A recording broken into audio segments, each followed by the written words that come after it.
Hey, this is Katy Jeter with the Public Affairs Program here on KNDY. This week, I sat down with Jon Germer, who is a board member of the Union Pacific Preservation Society. The Preservation Society is fundraising to get an HVAC system into the depot, and the official campaign started right after Labor Day. We actually started the campaign right after Labor Day, and our intent is to attract some, medium to large size donors within the Marysville, Marshall County area, but also, a wider group of donors that may be available across the country, former railroad officials, and people that we've had business dealings with in the past and stuff.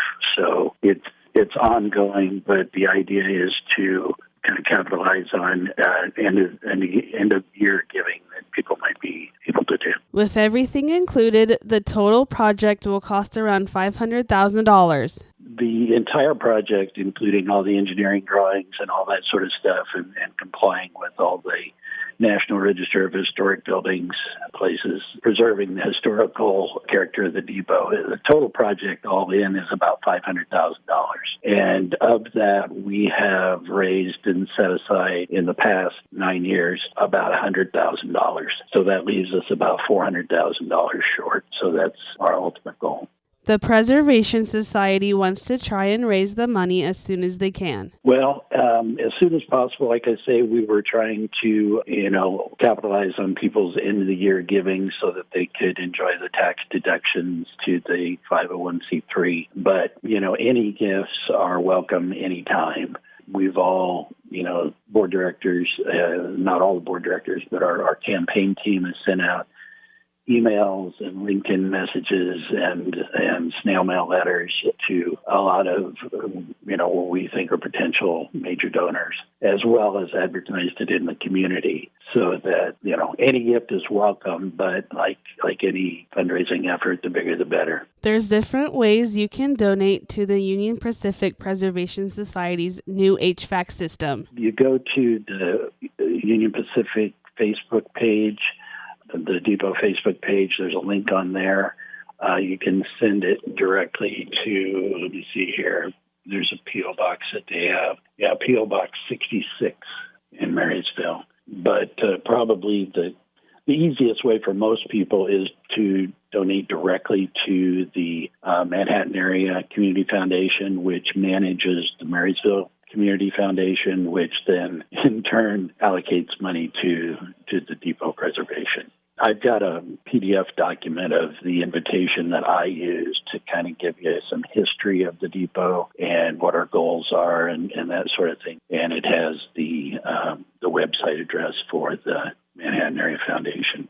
And it's a direct link with a form that you can fill out, and then it just goes directly into the accounts for the HVAC project. There was always a plan to put an HVAC system in the depot so it can be used year-round for all kinds of events. Yeah, the issue that we have is when the depot was acquired by the city and the Preservation Society back in 2015, Union Pacific wanted to sell it, but couldn't come to terms with the city, and they were literally within hours of demolishing the building. And fortunately, some brave volunteers stepped up, and the city stepped up and managed to save it. And since that time, there's just been tons of volunteer work that's been done. But as part of getting the depot from the city or from the Union Pacific, they had to remove all the asbestos and all that sort of stuff. And in the process of doing that, they removed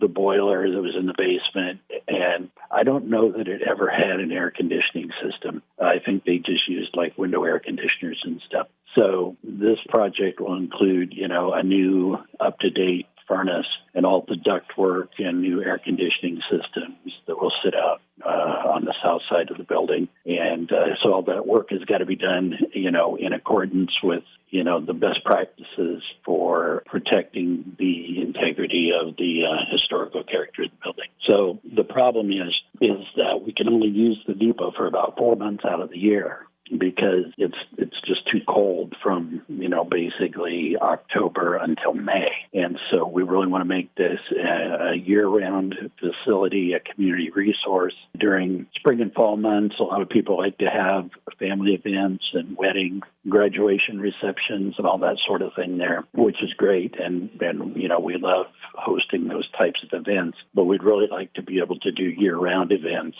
and, host not really conventions, but like corporate meetings and that sort of stuff where people can get off-site, do some training, have a multimedia room where people can come and enjoy the facility, as well as educational facilities about the railroad and about the history of Marysville and that sort of thing. And, basically the whole time the school is in session, it's too cold in the building to hold those kinds of events. And then in the summer, it gets very hot in there without air conditioning. I would like to thank Jon for being my guest on this weekend's Public Affairs. If you would like to listen again, you can always go to kndyradio.com. Thank you for listening. This has been Katy Jeter with the Public Affairs program here on KNDY.